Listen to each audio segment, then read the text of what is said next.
Hello everybody, welcome back to the channel. My name is Adrian, the biology tutor here at AEN Tutors, and in today's video we will be discussing the 9 characteristics of life. With that, let's get started. Firstly, I would like to advise you to write this down in your notes, however you wish, the way you want to, like this, column, list, however you want to, just so you can remember it. But that being said, the 9 characteristics of life are the certain characteristics that all life forms must follow. All life forms follow these 9 rules, and if one of these rules is not applied, it is not a life form. For example, you, me, your dog, your cat, your fish, the tree, the grass, they all apply to these 9 rules of 9 characteristics, these 9 rules of life itself. Now let's get started. The first rule: all living things have cells. The cell is the basic unit of life, and every living thing is made up of one or more cells. One-celled organisms are called unicellular, and ones that have 2 or more are called multicellular. And all cells come from pre-existing cells. And the cell is the basic unit of life. Law 2, characteristic 2. Let me type that there.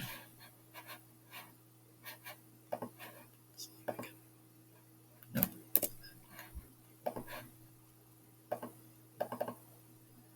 Okay, let's see if I can. Okay. So, characteristic number 2. All living things reproduce.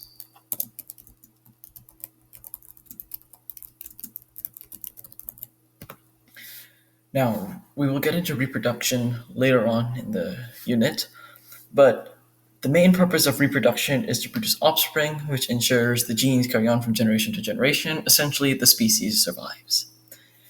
There are 2 main types of reproduction.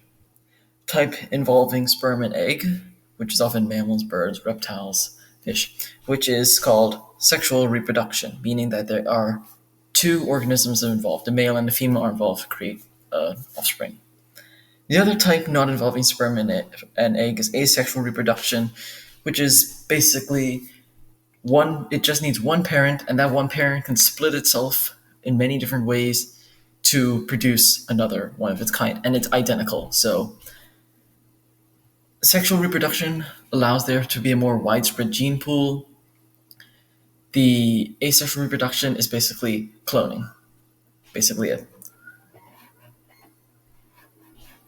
Next up, the third characteristic of life.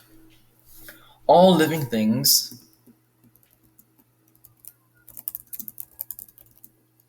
move.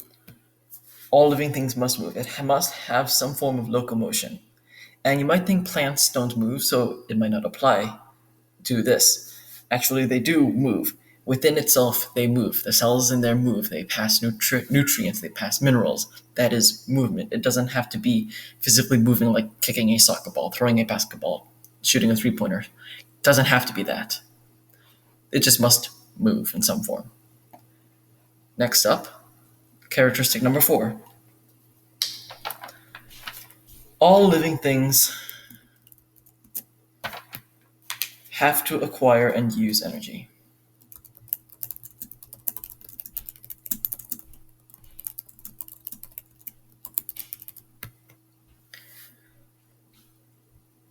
What this means is that you must have energy. So using the law of conservation of energy cannot be created or destroyed, it is only transformed.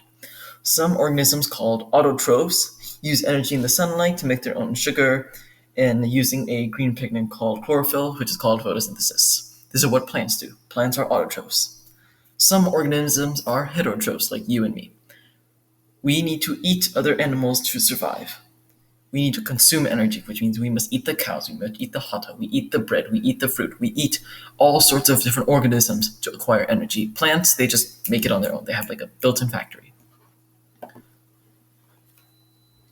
Number 5, all living things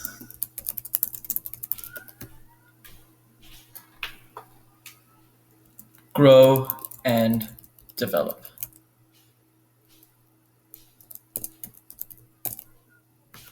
All living things grow and develop, meaning that a one-celled or unicellular organism must grow and develop to increase the volume of its cytoplasm, the cytosol, or the organelles. Those are for unicellulars. Multicellulars, like you and me, we must undergo division and specialization. Cell division, specialization is how we grow. Our cells divide, they multiply, they make us bigger, bones expand, the bone cells expand, we grow. Characteristic number 6. All living things have levels of organization. So, several videos ago, we reviewed the different levels of organization, which is cell that moves on to an organ systems, organism, stuff like that. That is cell levels of organization. And just to briefly review it, it is basically from atom. Atom goes to molecule. Molecule goes to macromolecule. Macromolecule goes to organelle. Organelle goes to cell. Cell goes to tissue. Tissue goes to organ. Organ goes to organ system. And organ systems come together to form an organism. That is it. Law or characteristic number 7. All living things contain genetic information.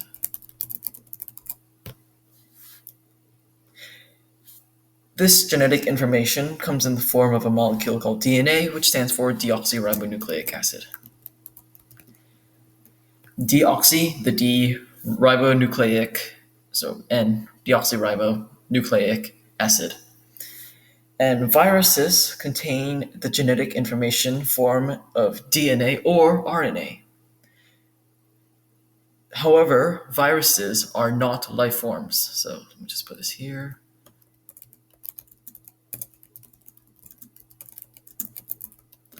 Viruses are not life forms. Excuse me, I just spelled viruses wrong. Viruses are not life forms. Viruses. That's funny. Anyway, viruses are not life forms. Keep that in mind. Cells are, viruses are not. They are classified as non-living. Characteristic number 8. All living things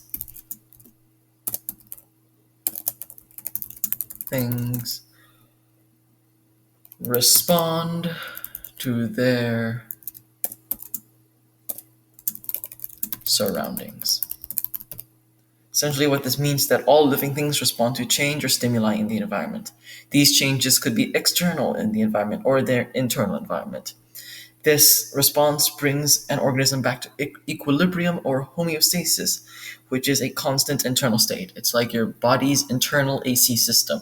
It keeps you at the same temperature, no matter the temperature outside. Characteristic number 9. All living things evolve and adapt. So, brief history lesson. A British naturalist named Charles Darwin came up with a mechanism for evolution which he called natural selection. What this means is that due to random mutations, mutation is an alteration in the DNA, organisms differ in traits determined in our genes.